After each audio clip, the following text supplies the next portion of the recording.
Muy buenas noches a todos los participantes y seguidores que nos están viendo por el Facebook del Centro de Estudios Multidisciplinarios Advisor Perú.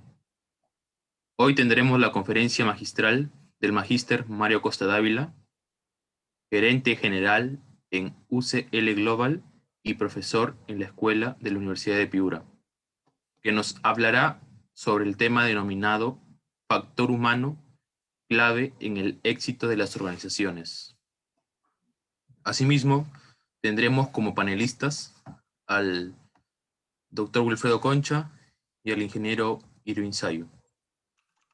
Bueno, durante la ponencia pueden ir formulando sus preguntas en el chat de Facebook, las cuales serán leídas al final de la conferencia y contestadas por nuestro ponente. Sin otro particular, damos el uso de la palabra a nuestro ponente, el magíster Mario Costa Dávila. Adelante, por favor.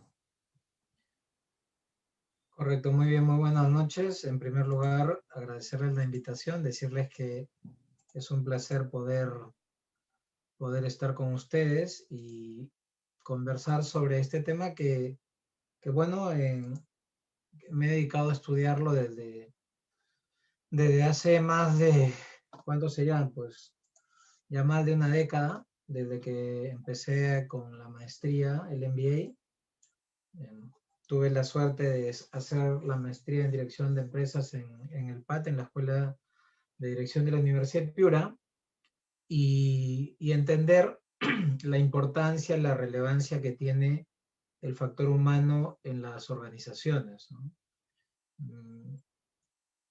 Por citar un ejemplo que para muchos puede ser de su conocimiento, cuando hace ya varios años General Motors intenta competir con Toyota, porque Toyota tenía mejores, digamos, indicadores en cuanto a fallas que tiene un auto producido por esta compañía. Invierte mucho en tecnología, invierte en automatización de procesos y bueno, hace toda una revolución de lo que vendría a ser la manufactura de vehículos a motor.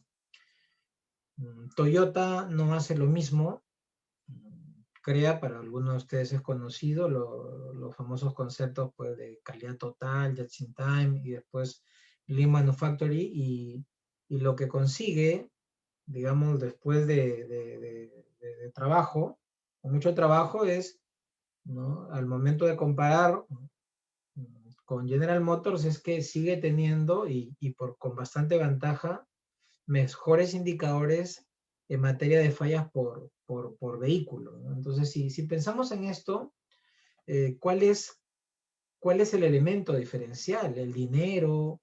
¿El know-how? ¿La inversión? Pues no, son las personas.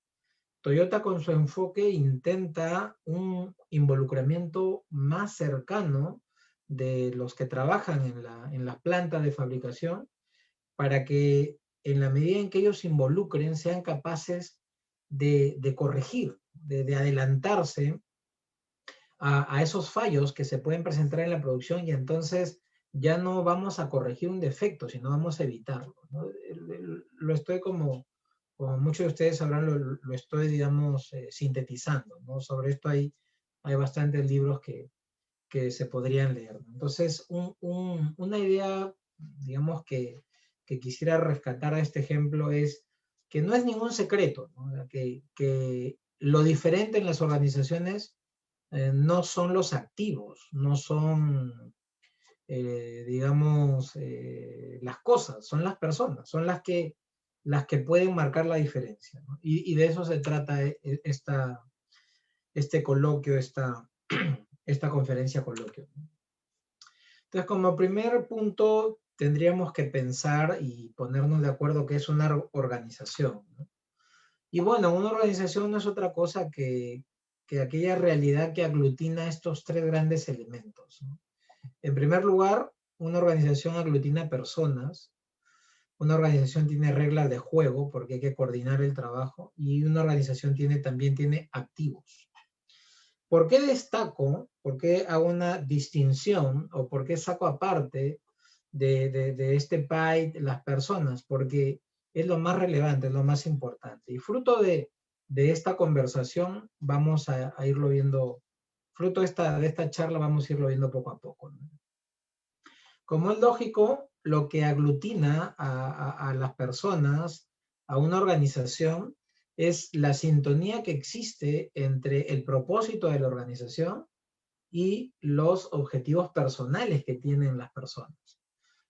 Muchas veces se habla del famoso balance, trabajo, vida personal, vida familiar, y sobre esto también han corrido ríos de tinta, y es bueno tener presente de que ambos fines, los fines de la organización, el propósito de una organización, la misión de una organización, no puede ir en contra, ¿no?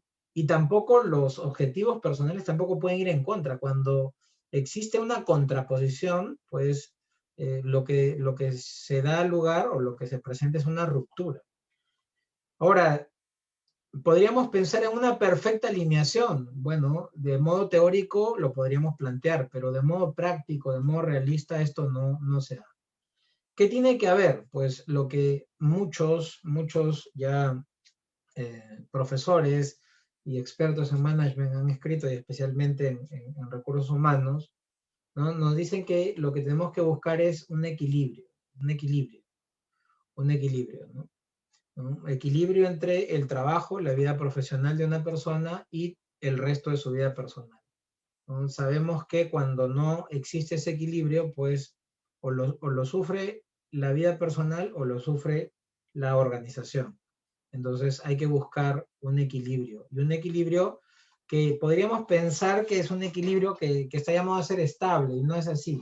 Es un equilibrio dinámico. Dinámico. ¿Por qué? Porque la realidad tanto de la organización como la realidad de las personas es dinámico, no es estático. Por eso pensar que una organización no se transforma en el tiempo, no aprende, no mejora, o también no empeora, o no desaprende, no nos permite trabajar en favor a ese equilibrio dinámico que tenemos que conseguir, ¿no? ¿De quién es responsabilidad este equilibrio dinámico? En primer lugar, de los que dirigen la organización, del directorio, del gerente general, de los gerentes, de los jefes. Todos los que tienen en una organización un cargo directivo están llamados a ser elementos de unidad en la organización, elementos que cohesionan la organización, no que la dividen, no que la fraccionan, sino tienen que ser, ¿no? Tienen que ser directivos que trabajan por conseguir ese equilibrio dinámico, ¿no? Y de esa forma hacer sostenible la organización en el tiempo. Cuando hablamos de reglas de juego son las reglas de coordinación. Como se entenderá, aquí hay políticas, hay sistemas, ¿no? Hay, digamos, reglas de juego, que podríamos decir, ¿no? Las reglas de juego son estáticas, ¿no? También son cambiantes. Por ejemplo, los sistemas de incentivos, por ejemplo, los sistemas de información y control, ¿no? Etcétera, etcétera. Entonces, también aquí, ¿no? Tenemos que saber que la incidencia de la dirección en la definición de la regla de juego y en su aplicación es crucial. Asimismo, el trabajo de las personas y las decisiones que toman, especialmente los que son parte de la dirección, sobre los activos, pues tienen un impacto en lo que es la consecución del propósito de la organización. Entonces, por eso el elemento que destaca de esta ecuación son las personas. Entonces ya vamos entreviendo su importancia, ¿no? Y no es importancia, y es una importancia fundamental. Ahora, cuando tratamos de ver, ¿no? O de estudiar o de profundizar en cómo dirigir a las personas en una organización, cómo es que vamos en el fondo a coordinar, porque el trabajo de un directivo en el fondo es esto, es dirigir, es trabajar con los demás, es hacer que otros hagan lo que la organización precisa de ellos, ¿no? Y aquí hay un elemento que es bien potente. ¿Por qué? Porque si yo agarro, pues no sé, una máquina y la enchufo y le pongo los suministros y sigo un poco el manual de funcionamiento, la máquina va a funcionar, o sea, va a trabajar. Pero la máquina, a diferencia de una persona, es que no tiene libertad. Entonces, cuando se trata de operar una máquina, yo tengo que ceñirme a qué cosa, pues al manual y ya está. Entonces, cuando se trata de trabajar con personas, es más complicado. ¿Por qué? Porque trabajar con personas implica gobernar a seres libres. Y esto es complicado. Por eso tenemos que entender qué es gobernar. Desgraciadamente, muchas empresas y también muchos directivos no entienden esto. No entienden por qué en el management clásico per se, pues no terminan de dejárselo claro. Y a veces es común que, lo digo por la experiencia que tengo en la Escuela de Negocios, 8 años trabajando con estudiantes de maestría y de pregrado, entonces sorprende, ¿no? Oye, pero yo quiero esto en mi equipo y no lo consigo y hago esto, es más, hago una parrilla en mi casa, los convoco, ¿no? Les invito a cervecitas, ¿no? Bueno, eso era antes de la pandemia, ¿no? Pero no sé por qué no consigo bueno, es que no has entendido que no estás dirigiendo o no estás haciendo funcionar máquinas, estás dirigiendo, estás gobernando seres libres. Entonces, por eso, gobernar, ¿qué es? Dirigir. ¿Qué es dirigir? Hay que también en el gobierno de las personas, en el gobierno del factor humano, en la dirección del factor humano, hay que entender las cosas, pero desde lo elemental, ¿no? Dirigir en el fondo es dar dirección, dar una orientación. ¿Qué significa? Que yo como jefe de un equipo les marco la dirección. Mira, es como cuando, no sé, pues vamos a hacer un paseo o tenemos que ir de viaje para ya sea vacaciones o para resolver un problema en la empresa. Pero dirigir, ¿qué es? Es señalar hacia dónde tengo que ir y qué voy a hacer en ese lugar, ¿no? O sea, tengo que dotar de dirección, de decir, oye, esto es lo que, vamos hacia allá, ¿no? Luego tengo que comunicarlo, ¿no? Tengo que comunicarlo. Una vez que ya he fijado, ¿no? Y comunicar no significa solamente decirle, mira, vamos hacia allá, sino que en la medida en la que vamos trabajando, tenemos que procurar que las personas no olviden hacia dónde vamos. En las empresas esto pasa mucho, ¿no? Y a veces uno le tiene que preguntar a parte de su equipo, le digo, ¿y por qué estás haciendo esto? Y a veces las personas te responden con decir, la verdad es que no sé, ¿no? Me dijeron que este proyecto era importante, pero yo, la verdad es que, bueno, y entonces nos ponemos en automático. Y entonces la labor de comunicación de los que dirigen la organización tiene que ser continua. Tiene que ser, ¿no? Tiene que ser de tal forma que ayude a no perder, ¿no? La mira de hacia dónde vamos y por qué vamos hacia allá. O sea, qué razones, ¿no? ¿Qué fundamentos existen detrás de lo que estamos haciendo y por qué lo estamos haciendo? Y luego motivar. ¿Y cómo motivamos a la gente? Pues lo motivamos cuando les hacemos ver, ¿no? Lo conveniente que es conseguir aquello que hemos propuesto, tanto para ellos como para la organización. Y aquí se pone en juego toda una teoría de motivos que quizás algunos han escuchado al profesor Manuel Alcázar, ¿no? Que lo desarrolla de manera muy completa en el libro Gobierno en Persona, pues se hacen presente en la decisión de las personas los motivos extrínsecos, intrínsecos y trascendentes. Entonces tenemos que motivarlo. Tenemos que saber cómo motivar a las personas. Tenemos que saber también qué motivos pesan cuando las personas deciden, actúan, cuando se ponen en marcha. No podemos ignorarlo porque después nos enfrentamos a problemas de que algunas personas toman malas decisiones. ¿Por qué? Porque deciden en función a motivos incorrectos.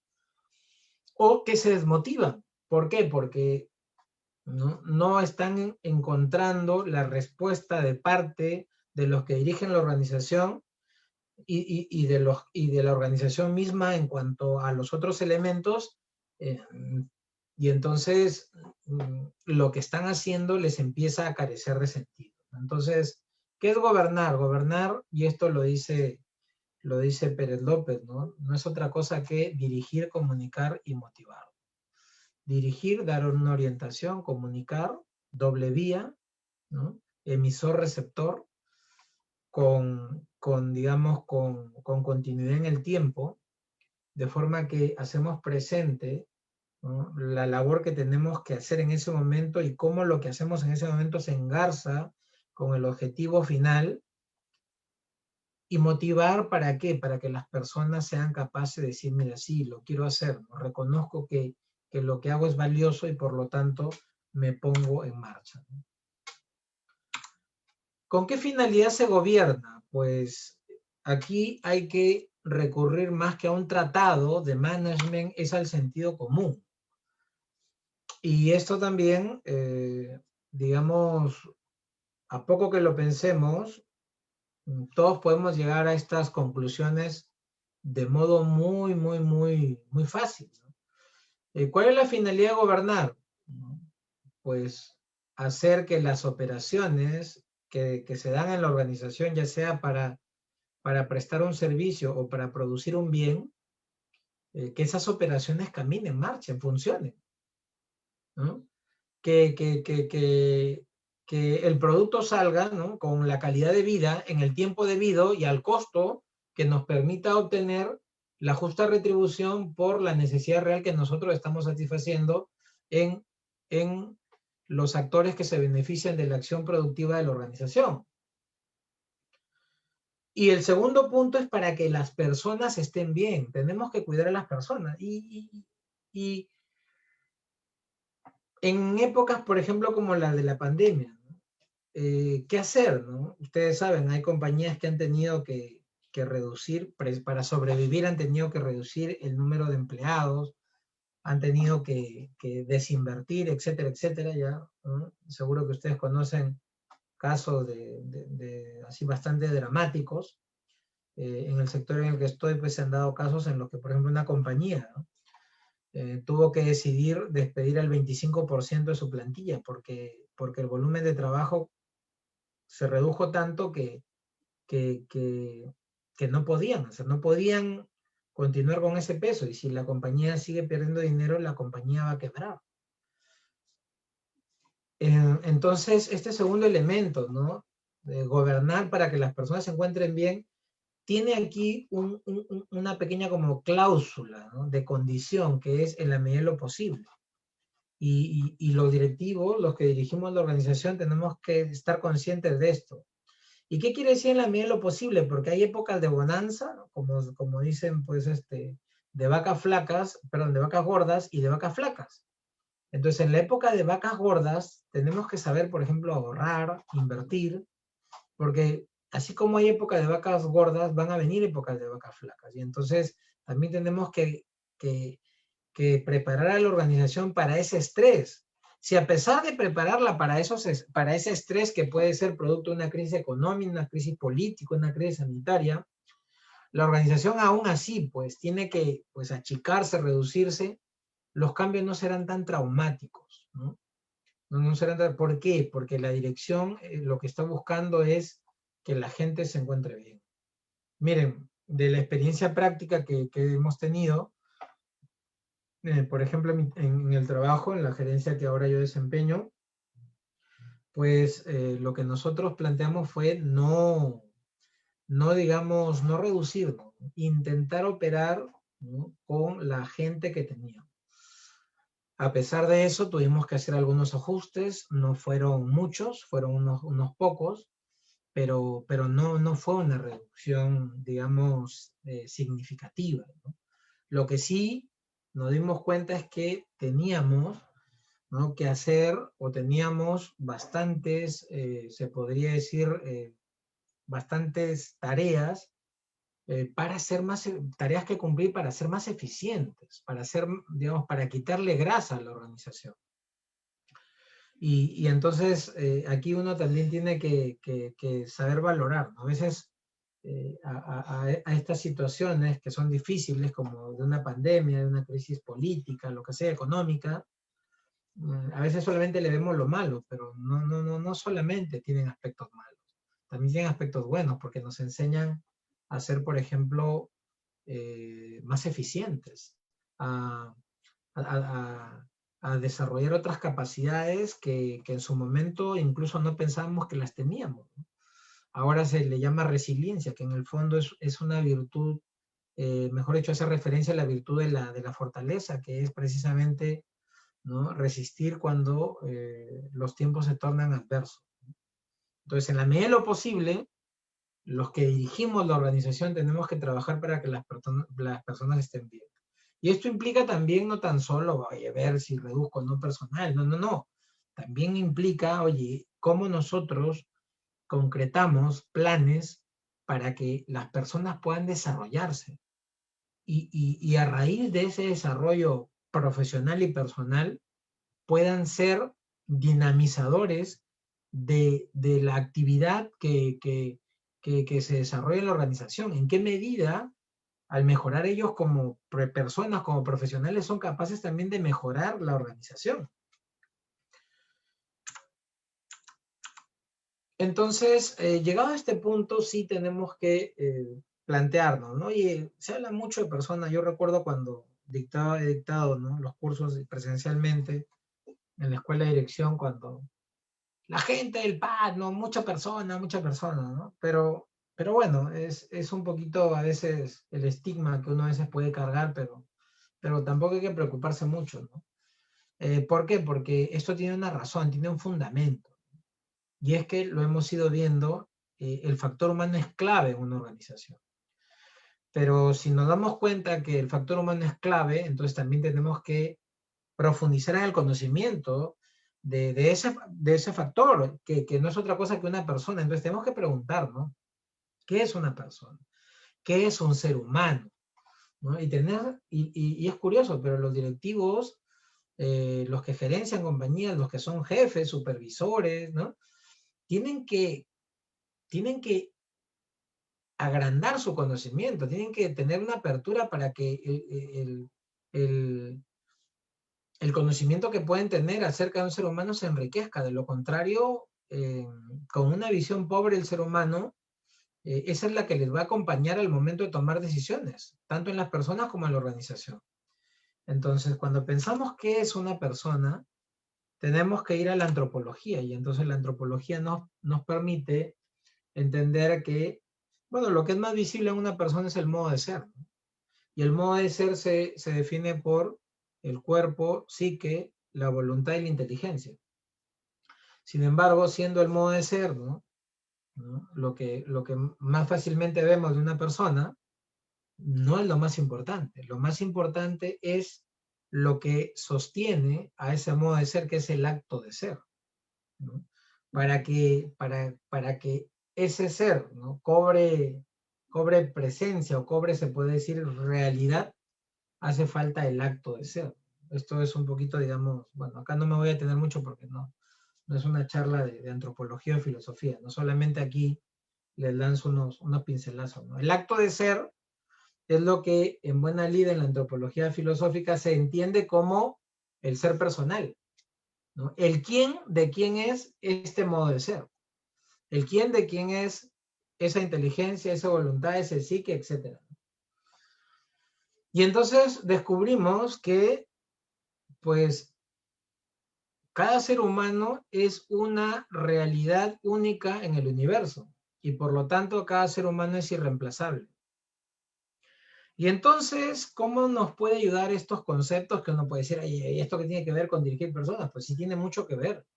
¿Por qué? Porque la primera invitación que me hace a mí como gerente, como directivo, como accionista, como dueño de una compañía y también como profesional ¿no?, o siendo estudiante, ¿no?, es que a toda persona que se tope conmigo la tengo que tratar como mínimo con respeto. Respeto. ¿Por qué? Porque me estoy encontrando frente a una realidad, caramba, que esto es, como diríamos, ¿no?, vaya sorpresa, ¿no?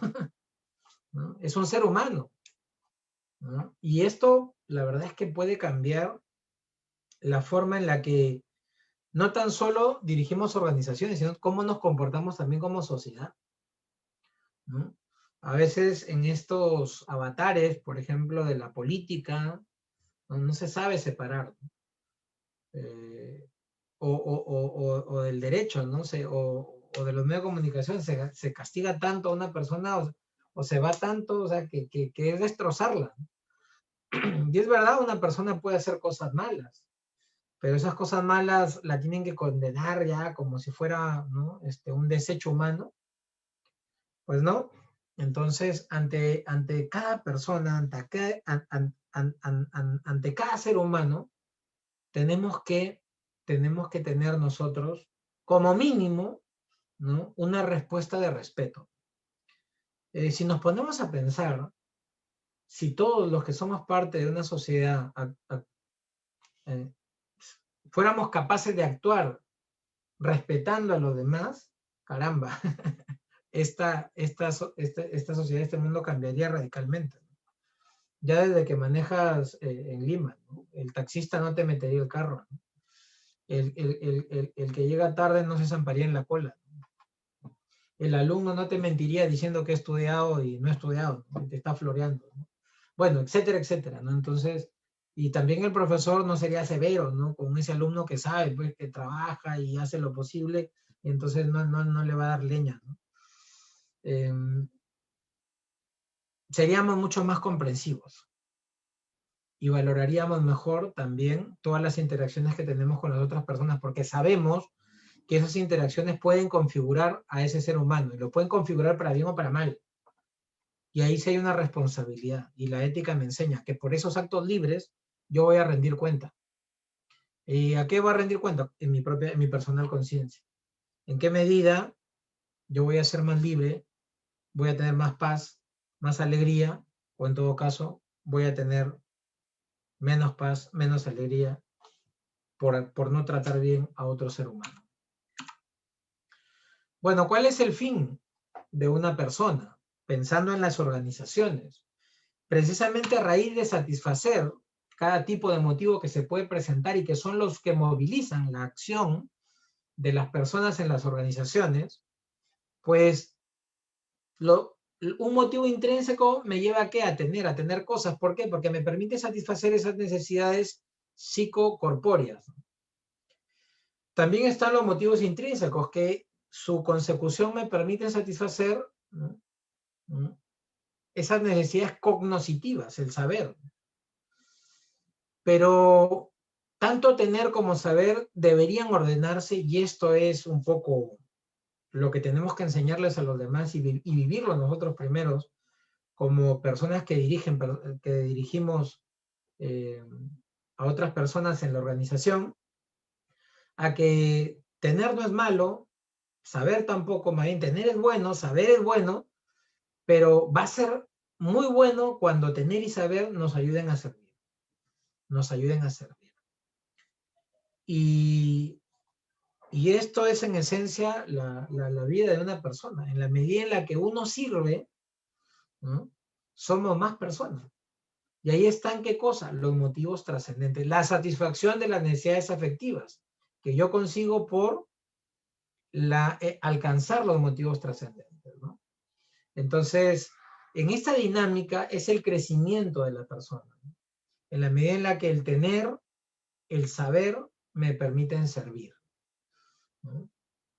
Y cómo ese servicio, al plasmarse en mi trabajo cotidiano, puede ayudar a los demás también a tener, a saber, a servir, y cómo entonces una organización se puede transformar en un instrumento de servicio para satisfacer las necesidades reales de los clientes, de las personas que se benefician de la acción de la organización. Puede sonar en cierta medida, para algunas personas que he hablado con ellos, utópico, pero no lo es. Esto es un planteamiento muy realista. Es más, es un planteamiento tan realista que cuando no buscamos eso, y esto se ve en la praxis de las organizaciones, uno ve pues que en el fondo no hay organización per se, digamos, en esta dinámica positiva, y uno ve las fricciones que se dan en las gerencias, en las divisiones, en las áreas, o incluso dentro de una misma gerencia, en áreas de trabajo. ¿Por qué? Porque no somos capaces de servir, ¿no? El profesor Pablo Ferreiro, que es uno de los profesores veteranos en el PAD en esta materia, y también Manuel Alcázar, ¿no? El profesor Manuel Alcázar, pues siempre lo recuerda, ¿no?, de que el que no vive para servir no sirve para vivir. Y esto seguro ustedes lo han visto en esta pandemia en muchísimos posts. Y efectivamente es así. El que no vive para servir no sirve para vivir. Y además tener cuidado, ¿por qué? Porque recuerdo hace tiempo un amigo, hace unos meses, me recordó algo, ¿no? Me dijo, mira, tener, lo que se dice tener, en realidad es lo que uno tiene a perpetuidad. Porque en el fondo, si no lo tengo a perpetuidad, no es tener, no lo tengo. ¿Por qué? Porque algún día lo dejaré de tener. Entonces, por lo tanto, tener, solamente tengo lo que tengo a perpetuidad. Entonces, ahí entiendo que las cosas son instrumentos, no son fines. El conocimiento, saber, efectivamente, pues yo puedo saber física cuántica, pero este saber me puede ayudar a construir una central nuclear o una bomba atómica para destrozar la vida de seres humanos. Entonces, el saber tampoco es que no, saber, oye, el saber lo tengo que orientar. Y luego está, a partir de ese tener, ¿no?, que alcanzamos satisfacciones que son más chiquitas. Luego está el saber que cuando conocemos también alcanzamos más satisfacciones que son mayores que las del tener. Pero las satisfacciones que alcanzamos al servir son mayores, mucho mayores. Y esto, ¿no?, en los universitarios, por ejemplo, lo palpan cuando desarrollan muchas actividades de voluntariado, ¿no?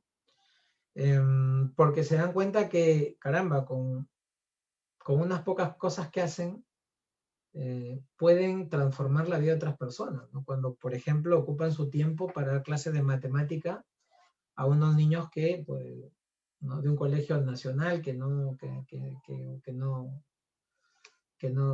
tienen buen material, ¿no?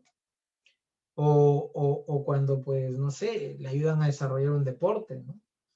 Yo recuerdo hace años cuando un amigo me invitó a visitar, porque trabajamos en la cooperación para el desarrollo, me dijo, oye, vamos a visitar un campo donde nosotros lo que hacemos es a los niños, ¿no?, les ayudamos a que ¿no?, tengan unas clasecitas y después el gancho para que ellos vengan a la clasecita, primero la clasecita, ¿no? Tenemos aquí unos polos y la pelota y entonces juegan al fútbol y ya después nosotros los dejamos y ya no regresamos. Entonces este colega de la Universidad de Piura me llevó pues a ese campamento, ¿no?, a ese asentamiento humano.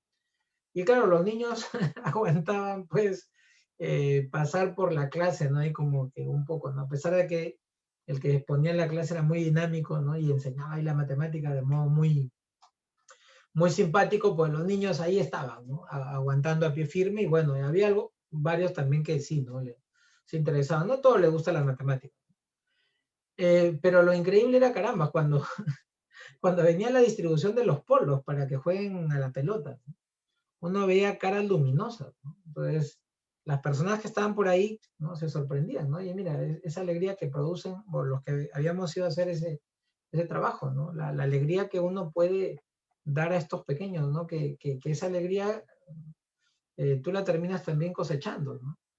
Y caramba, haber impactado en esa persona, ¿no?, con algo tan pequeño, ¿no?, te cambia el día, ¿no? Entonces, tenemos que preguntarnos, ¿no? En el fondo, yo quiero tener, sí, está bien, tener no es malo. Quiero saber mucho, sí, también no es malo. Qué bueno que quieras ser doctor, ¿no? Pero ¿para qué? ¿Para qué quieres tener? ¿Para qué quieres saber? Porque si tenemos y sabemos mucho y no servimos, como dicen, ¿no?, podemos ser una semilla que en el fondo no da fruto, ¿no? Y como diría el gran poeta Machado, ¿no?, que nuestro poeta Chocano, ¿no? No Machado, perdón, decía pues que lo que más a veces duele, ¿no?, al ver pasar el tiempo es que el esfuerzo de uno se torne vacío, se torne vano, ¿no?, porque no somos capaces de tener una influencia positiva en los demás, ¿no? Bien, ¿qué es una empresa? Pues es una comunidad de personas, ¿no?, que tiene un propósito común y las personas tienen sus propósitos personales. ¿Cuál es el arte de la dirección? Intentar que tanto el propósito común de la organización se alinee con los propósitos personales. Y en ese fondo, y en el fondo, esa comunidad de personas sea una comunidad que sea capaz de producir valor, ¿no? Y no solo valor económico, ¿eh? Sino también una organización es capaz de producir valor económico, valor social y valor medioambiental. Esto lo dice el profesor Joan Ricard en una nota técnica que escribió para el IES sobre la empresa sostenible, que en contradicción, ¿no? O más que en contradicción, en suma a lo que había señalado en su momento el premio Nobel Milton Friedman, ¿no? Sobre la responsabilidad social de la empresa, que él la concebía como la generación de riqueza. Otros académicos como el profesor Ricard o Charles Handing dicen, oye, no es que esa definición esté mal, sino que es incompleta. Y esto lo podemos ver en la época moderna, ¿no? En la época actual, ¿no? Que una organización no puede conformarse solamente con producir valor económico, tiene que producir valor social, impacto positivo en la vida de las personas que toca la organización. Y la organización toca proveedores, toca la gente que trabaja para eso, toca clientes, pero también la organización toca a otros stakeholders, ¿no? Que son parte de la sociedad. Y entonces, una organización que se precie de ser una organización que busca, ¿no?, aportar al desarrollo de la sociedad, tiene que tener fundamentalmente, haciendo la sumatoria, haciendo el balance de sus impactos, tiene que ser, digamos, tiene que estar en azul. Y por eso es que el profesor Joan Ricard lo reduce en el famoso triple bottom line, ¿no? Producir valor económico, valor social y valor medioambiental. A raíz de esto, como ustedes saben, también ha aparecido puesto una rama en el management que tiene que ver con la responsabilidad social empresarial, ¿no? O en otros países se llama la responsabilidad social corporativa. Bien, ¿cómo gobernar personas? Pues en primer lugar, ¿no?, si queremos gobernar personas, tenemos que crecer todos los días, todas las semanas, todos los meses. En primer lugar, tenemos que crecer en conocimiento personal. Como enseña la sabiduría antigua, ¿no? Conócete a ti mismo. Segundo, tengo que conocer a mis dirigidos, a las personas con las que trabajo, ¿no? Y tercero, tengo que conocer el negocio, tengo que saber, oye, cuál es la forma en la que este negocio opera para producir riqueza. Y siendo esto lo primero, tiene un para, ¿no?, que es camino o vínculo hacia el objeto, hacia el objetivo. ¿Para qué? Conocimiento personal para mejorar, en primer lugar, yo como persona. El conocimiento de mis dirigidos para aportar en la mejora de mi equipo. Y el conocimiento del negocio para mejorar las operaciones, para la mejora de las operaciones.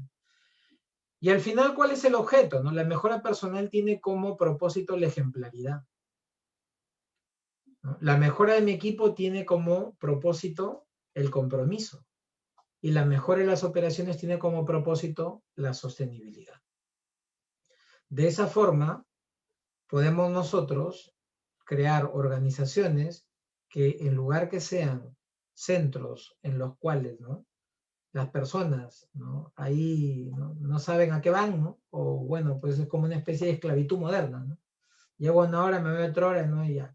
No, sino que tiene que ser un lugar donde las personas no empeoren ni tampoco les sea indiferente, sino que sea un lugar, un ecosistema donde a las personas les ayudemos a mejorar. Muy bien, dicho esto, concluyo con el tema que me tocaba tratar. Espero no haberme excedido del tiempo.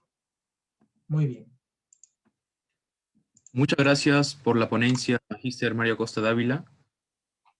Bueno, a continuación damos el uso de la palabra a nuestros panelistas. En primer lugar, a Irving Say. Adelante, Irving. Magíster Mario Costa, primeramente felicitarlo y agradecerle por su presencia el día de hoy.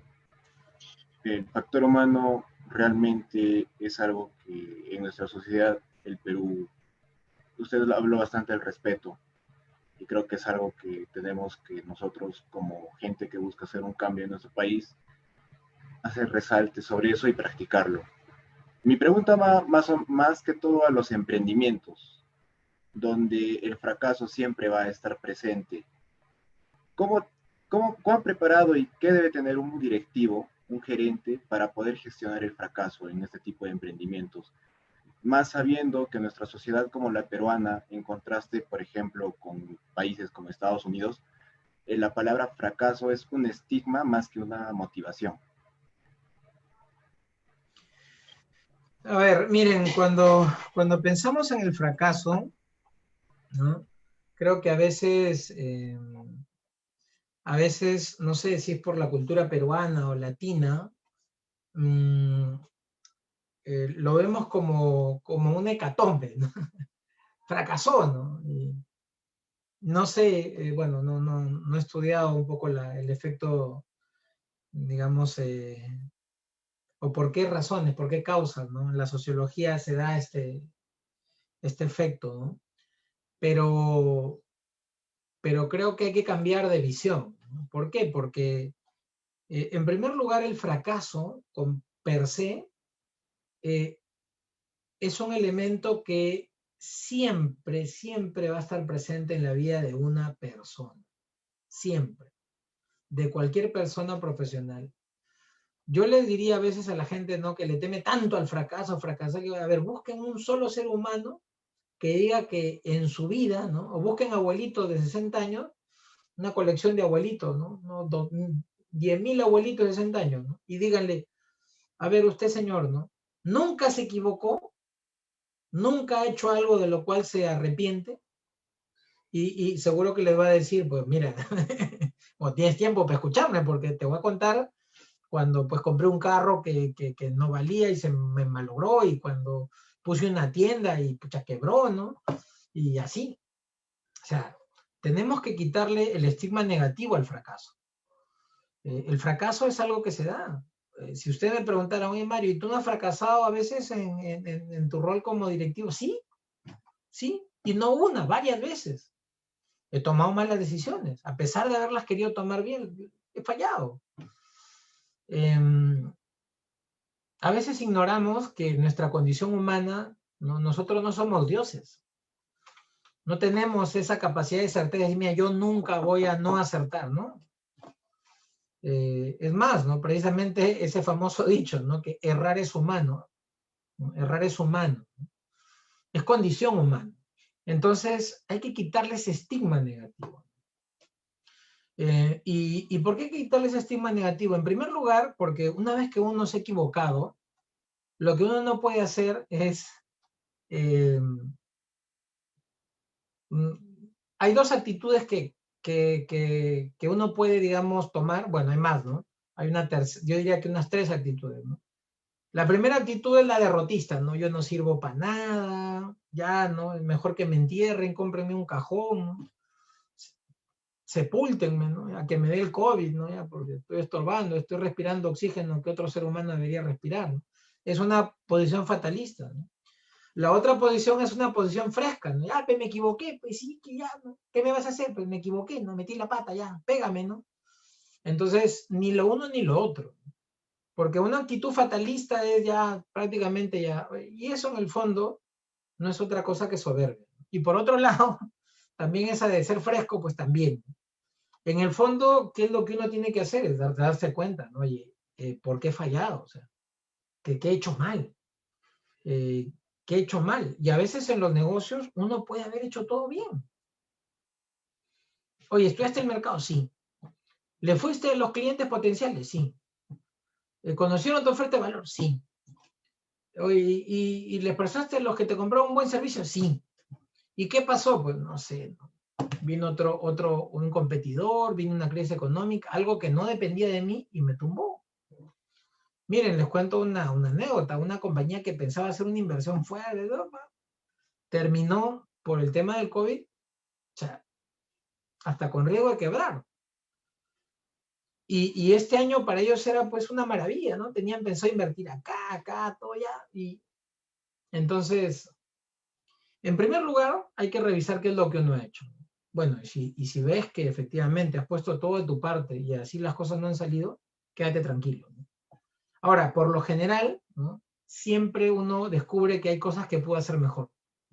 O descubre cosas que ha hecho mal. Entonces, aquí hay una oportunidad de oro. Y esto lo dice, no lo digo yo, lo dicen grandes emprendedores y lo dicen grandes deportistas, ¿no? Que ¿por qué son grandes deportistas y son grandes emprendedores, grandes empresarios, ¿no? O grandes profesionales? Porque han aprendido esos errores. Me equivoqué ya, pero de ese error saco aprendizaje, le saco el petróleo del aprendizaje, ¿no? El diamante del aprendizaje, el oro del aprendizaje. Entonces, lo que tú no puedes hacer, pues, ni la actitud fresca, que bueno, pues ya me equivoqué, ¿no? O la actitud fatalista, ¿no? Ni la actitud descarnada, ni la actitud fatalista, ¿no? Tiene que haber una actitud, ¿no? Optimista, realista, ¿no?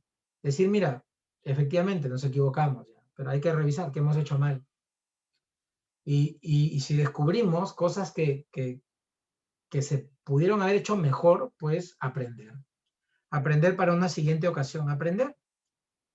Y poner los medios para poder, ¿no? Para poder nosotros en la siguiente oportunidad hacerlo mejor, ¿no? Entonces hay que quitarle ese estigma, ¿no? Miren, hay varios posts que ustedes han visto, ¿no? Por ahí de deportistas, ¿no? Michael Jordan dice, ¿no? ¿Cuántos partidos, no? Yo tenía en mis manos la canasta para ganar y la fallé, ¿no?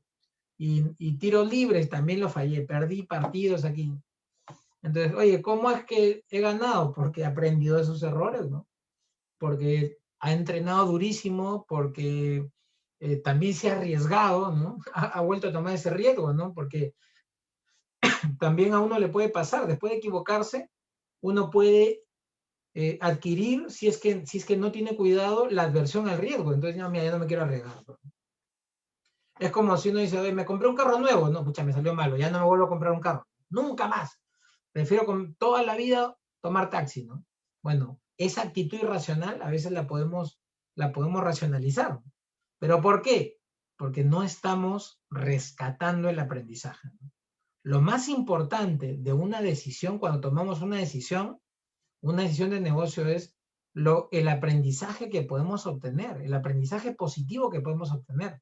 Es más, hay un problema, y esto se da, por ejemplo, en los malos negocios, porque aquella persona que toma malas decisiones y tiene éxito, ese éxito, en lugar de ayudarle a corregir lo mal que ha decidido, le refuerza un aprendizaje negativo. Y por eso es que la catástrofe luego es palmaria.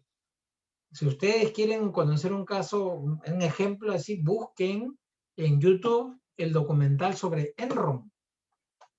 Y van a ver cómo muchas decisiones que ellos tomaron, ¿no? Como decisiones que ellos toman y que en las cuales tuvieron éxito, al final los conduce a un barranco mucho más profundo. Entonces hay que quitarle el estigma al fracaso, ¿no? Y hay que ponerlo en su verdadera dimensión. Yo cuando me preguntan, amigos, colegas, alumnos, ¿no? ¿Cómo hay que ver el fracaso? El fracaso hay que siempre verlo como una oportunidad de aprender. Gracias, estimado magíster. Ahora le damos el uso de la palabra a Wilfredo Concha.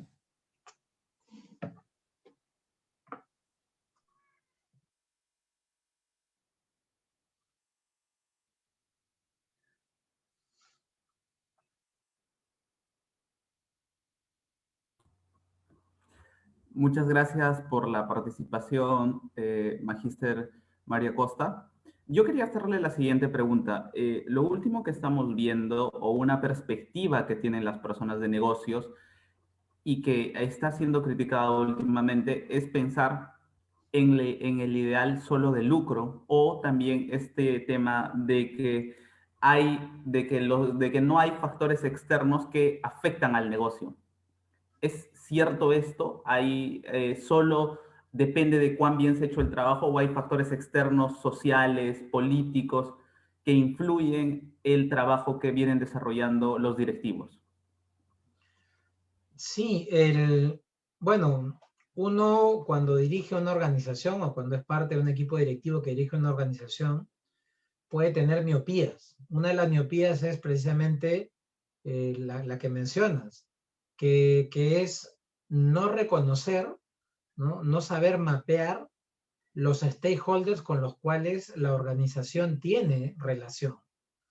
¿no? En esta nota técnica del profesor Joan Ricard sobre la empresa sostenible, él habla de 3 esferas en las que se mueve la empresa, ¿no? Se mueve en una esfera, ¿no?, que le llama consustancial, donde están los socios estratégicos, los accionistas, la alta dirección. Luego habla de un nivel, ¿no?, que es contextual, que es el entorno directo en el que está la compañía, ¿no? Están ahí, por ejemplo, las fuentes que crean opinión y conocimiento, medios de comunicación, están las universidades, están los centros de investigación, están los otros colegios, y está el nivel contractual.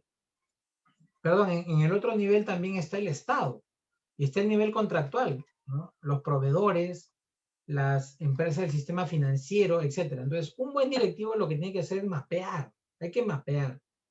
¿No? ¿Y qué significa mapear? Pues poner en blanco y negro con qué actores nos relacionamos. Oye, nos relacionamos con bancos, ya, pero trabajo con el BBV, ya, pero en BBV, ¿no? Ya, ¿quién es mi sectorista? ¿Quién es mi gerente? Nombre, apellido, casado, viudo, divorciado, con hijos, sin hijos. O sea, tengo que conocer a la otra persona con la que interactúo, ¿no? Si soy una compañía, por ejemplo, minera, ¿no? Y trabajo, ¿no?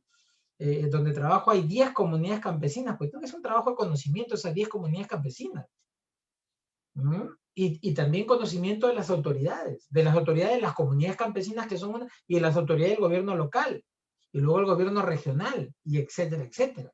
Y de los ministerios, y luego también de los medios de comunicación, y de diferentes actores que se hacen presentes. Si yo solamente pienso en términos de lo que vendría a ser exclusivamente mi negocio, eso es una miopía. Eso no lo puede hacer ningún directivo serio.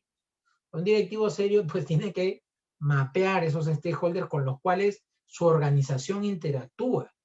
Y ojo, al interactuar la organización con esos otros stakeholders genera impactos positivos y negativos. Entonces, en ese balance de interacción es donde tenemos que encontrar que la sumatoria sea positiva. Por eso es que también a veces tenemos conflictos sociales.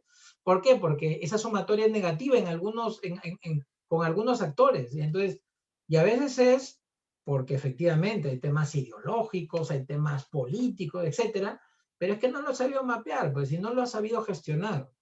En algunas compañías, por ejemplo, ¿no?, siendo más específico ya, no han sabido pasar de lo que es el relacionamiento comunitario con las comunidades, pasar a un enfoque de responsabilidad social empresarial, ¿no?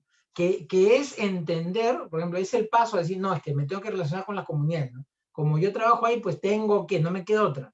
Ese enfoque es mediocre, ¿no? Yo recuerdo hace unos cuantos años que le presté asesoría a una empresa precisamente que tenía este problema, y mi asesoría fue explicarles esto, y tienes que pasar de ese enfoque mediocre a un enfoque más rico. ¿Por qué? Porque tienes que saber, ¿no?, que el relacionamiento ya no basta, ¿no? Tienes que pasar a un enfoque de responsabilidad social empresarial. Y eso viene a ser parte integrante de tu estrategia. Por lo tanto, no lo puedes tratar pues como si fuera cualquier cosa. ¿Por qué? Porque si no, luego vienes, bueno, ya ustedes saben, nuestro querido Perú pues es un ejemplo académico brutal, ¿no? Ustedes saben, Cajamarca, ¿no? Cerro Quilich, Conga. Cerro Quilich, según he escuchado a algunos amigos míos que trabajan en minería, tiene más oro que Conga. 4.800 millones de dólares es el monto que se iba a invertir en Conga. Yo no sé si Conga deba ir o no deba ir, no lo sé, ya, yo no soy experto medioambiental, nada, pero Cerro Quilich está ahí. Entonces, oye, ¿por qué les han frenado eso? Son dos proyectos que, por ejemplo, deberían dinamizar todo. Yo no sé por qué Cajamarca sigue teniendo ese aeropuertito, ¿no? Y no tiene universidades más potentes, y no se ha hecho un desarrollo mejor de... O sea, es que son cosas que no, yo personalmente no entiendo, ¿eh? Y hay chamba del Estado y hay chamba también de las empresas mineras. Hace años en un artículo de gestión, un editorialista publicó, ¿no? O sea, mira, las empresas que desarrollan minería en Cajamarca tienen tantos años y la gente no los quiere. Algo han hecho mal, pues. Entonces yo tengo que ponerme la mano en el pecho y decir, algo he hecho mal. He hecho cosas buenas, sí, pero algo has hecho mal. Entonces tenemos que cambiar esa mentalidad. Y si no lo incorporamos a la estrategia, está frito. ¿Por qué? Porque yo entonces, con la mentalidad del relacionamiento comunitario, para mí es una cosita que tengo ahí, ¿no? Entonces, claro, cuando a veces se dan elementos críticos en la operación, que yo tengo que reducir costos, es lo que he visto hace poco en una compañía, ¿no? ¿Qué han hecho? Le han metido tijera al presupuesto de eso. Entonces, ¿de qué estamos hablando? ¿Es importante o no es importante? Entonces, sí, claro, si yo reconozco la importancia que tiene esos impactos que yo genero, ¿no?, en los stakeholders, le voy a dar el lugar apropiado y de esa forma buscaré, ¿no?, que la sumatoria de impacto sea positivo y por lo tanto tendré lo que muchos por ahí hablan, ¿no?, que es la famosa licencia social para operar, ¿no? Lo que no es dable, y perdonen que sea crítico, ¿no? Lo que no es dable es que Cajamarca tenga ese aeropuerto. Lo que no es dable es que Cajamarca no tenga una universidad top. Lo que no es dable es que Cajamarca no tenga un hospital top. Y así puedo seguir, ¿no? No es dable. O sea, no es dable. En mi opinión, bajo ningún punto de vista. Y a mí me pueden decir empresarios, no, pero eso no era la chamba, voy a pesar mano. Entonces, o sea, ¿de qué se trata también la acción directiva? De resolver problemas reales. Porque a mí que diablos me dicen, no, que es el rol del Estado. Y si el Estado no lo hace, ¿quién lo va a hacer? O sea, no puede ser ingenuo, pues. No es como si eres de un equipo de fútbol, si los delanteros no meten goles, no, yo soy defensa, pero no meto gol, ¿no? Si los delanteros no meten goles, yo mediocampista no meto gol. Oye, de lo que se trata es de ganar el partido. A veces, fíjense, la mala teoría del management nos lleva a qué cosa? A pensar que, no, es que eso no es mi rol. Da ganas de decirle pedazo de bruto, ¿no? O sea, para eso mejor dedícate a otra cosa. ¿Por qué? Porque el propósito es que la operación camine. Fíjense, lo que hemos visto en las láminas, que es muy de sentido común. Tienen que caminar, y si no caminan es porque tú no has hecho lo que te toca. Pero si no has hecho lo que te toca, bueno, pues lo tienes que pagar. Y así ha pasado. Miren Tía María, miren Cajamarca, ¿no? Y ahora, tampoco hay que ser inocente, ¿eh? Si tú desarrollas una actividad extractiva, vas a tener a gente con ideología siempre machacándote. Entonces, pero caramba, ¿no? Contigo trabajan gente inteligente, ¿no? Entonces, o eres tonto o postulas a, ¿no? Porque si no tomas las previsiones es porque eres tonto, pues, ¿no? Que va a ser novedad de que la gente que está ahí te va a jugar en contra. No, pues. Bueno, muchas gracias. Ahora pasamos a las preguntas del público. Víctor Ibáñez Flores Naveda nos pregunta, ¿usted qué cree que le falta al Perú? ¿Los gobernantes que tenemos son los que merecemos? ¿Cree que se está aprovechando el sufrimiento de las personas para crear caos en la sociedad, como generar conflictos con la policía o derogar la ley agraria? No creo que tengamos los gobernantes que nos merecemos, porque en el Perú hay mucha gente buena, pero también hay que distinguir ser bueno y ser bondadoso. A veces las personas tenemos, ¿no?, los peruanos tenemos mucha buena intención, pero como dice el dicho, el camino al infierno está empedrado de buenas intenciones. Lo primero que tenemos que trabajar es en la formación personal. Yo algo con lo que no me conformo es con que existan estudiantes universitarios o profesionales sin criterio. ¿Qué significa tener criterio? Saber leer noticias, saber leer lo que pasa en la política, en la sociedad, y tener tus ideas propias. Ser una persona en la que a ti no te manipula ningún medio de comunicación, ningún político, ni nadie, ¿no? Tienes motor propio. ¿Pero por qué? Porque te has formado, porque has estudiado, porque vas a fondo, porque no te conformas con los clichés, o sea, no, esto acá, no, esto está de moda, ¿no? Bueno, pues piensa, pues papito, ¿no? Y hay que entender una cosa, que pensar no es gratis, ¿no? Y pensar pues cuesta esfuerzo, y también cansa, y también a veces no es grato, ¿no? Pero lo que no podemos hacer es, ¿no?, es ir por la vida y pues bueno, no pasa nada, ¿no? Total, ¿no? Ya vendrá alguien que arregle esto, ¿no? Y una invitación que les hago, ¿no? Nosotros como peruanos tenemos la obligación de votar con conciencia, de votar a conciencia. Por ejemplo, ¿no? Uno puede votar por un candidato que va contra los valores fundamentales que yo tengo como persona, pues eso es como pegarse un tiro, ¿no? O sea, ¿qué estás haciendo, no?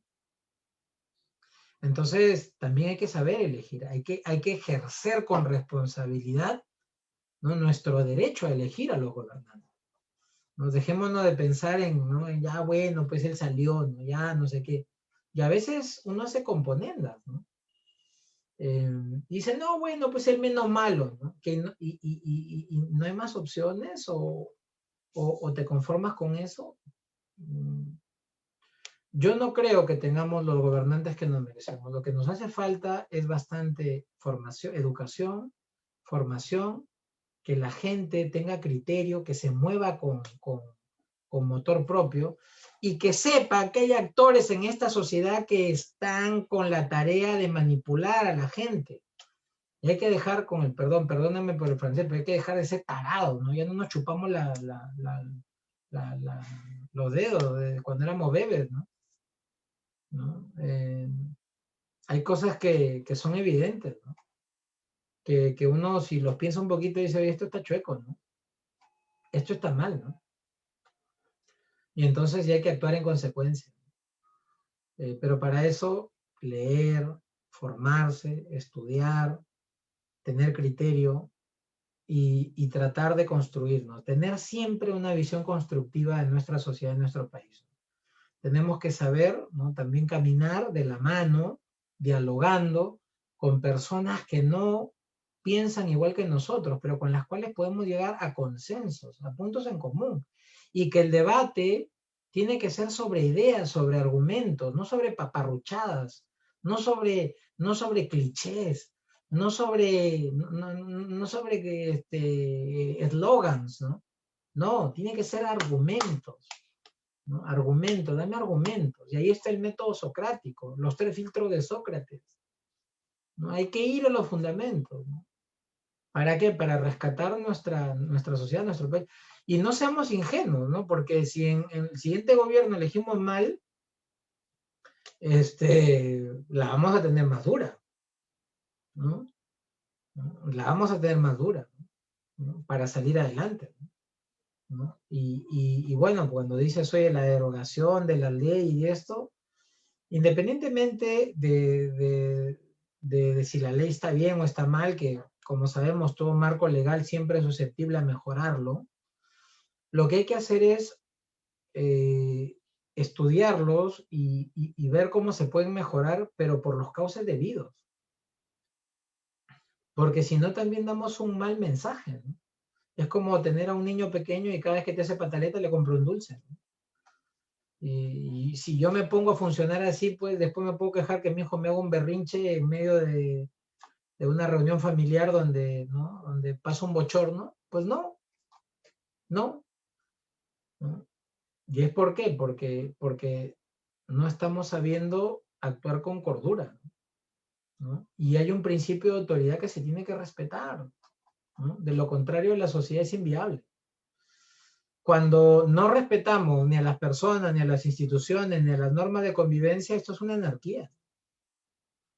Y de la anarquía nunca sale nada bueno. Nunca sale nada bueno. Para eso basta leer nada más lo que pasó en la historia en la Revolución Francesa, ¿no? Cantidad de gente que mataban, ¿no? ¿Por qué? Porque no pensaban, ¿no? Y porque había, pues, que, ¿no? Como no piensa igual que yo, pues ya Matarelli, ¿no? La guillotina, ¿no? Y el fusilamiento, y no sé qué. ¿Y qué es esto, no? ¿Podemos hablar de una civilización o eso es barbarie?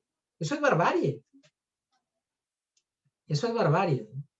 Pues podemos llegar a lo mismo, ¿no? Y hay mucha gente que aplaude, no, sí, es que si ellos llegan y claro, no hacen esto, pues quemamos esto, quemamos el otro. Bueno, si pensamos en eso, lo que vamos a transformar el mundo es en una hoguera, ¿no?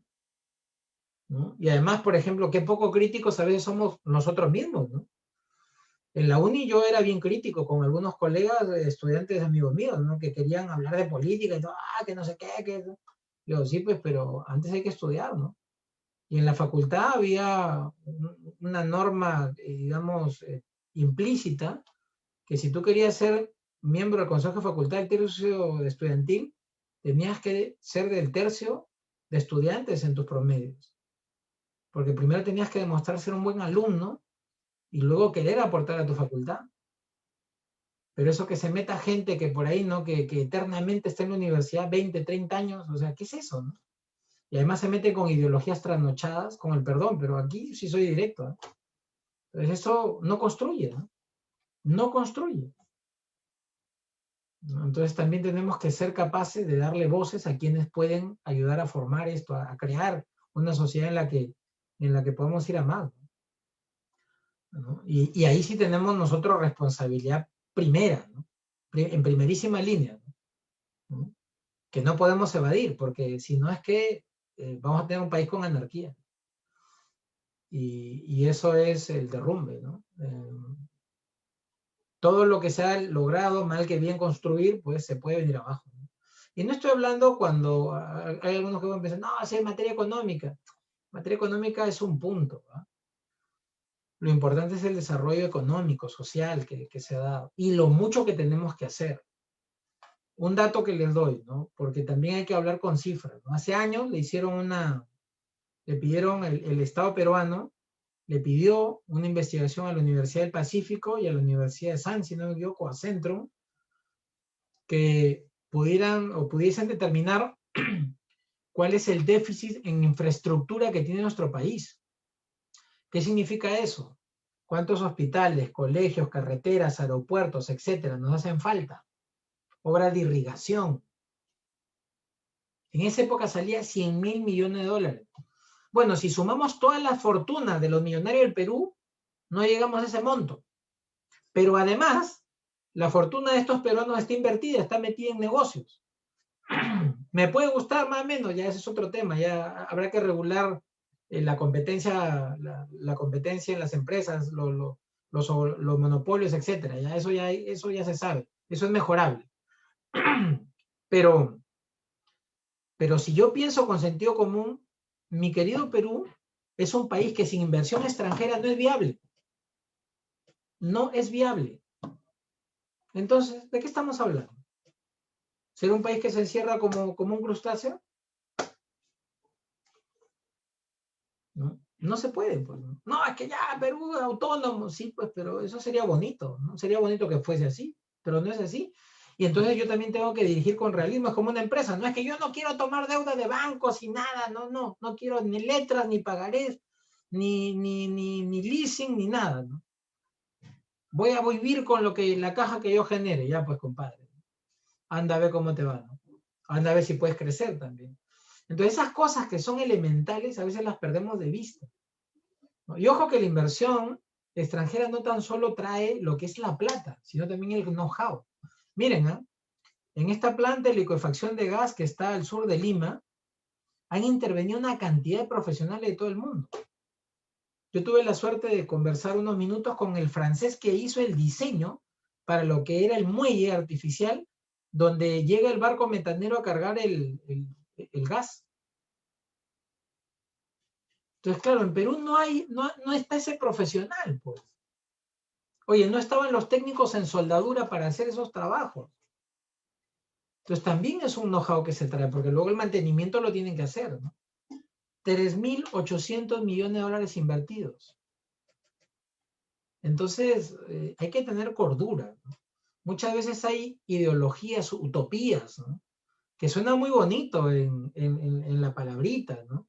Pero por el amor de Dios, ¿no? O sea, se trata de vivir de lo concreto, de lo real, ¿no? Y haciendo un símil, ¿no? Miren, un símil país-empresa, ¿no? Una empresa que quiere crecer y que no tiene mucho patrimonio, ¿qué tiene que hacer? Utilizar instrumentos.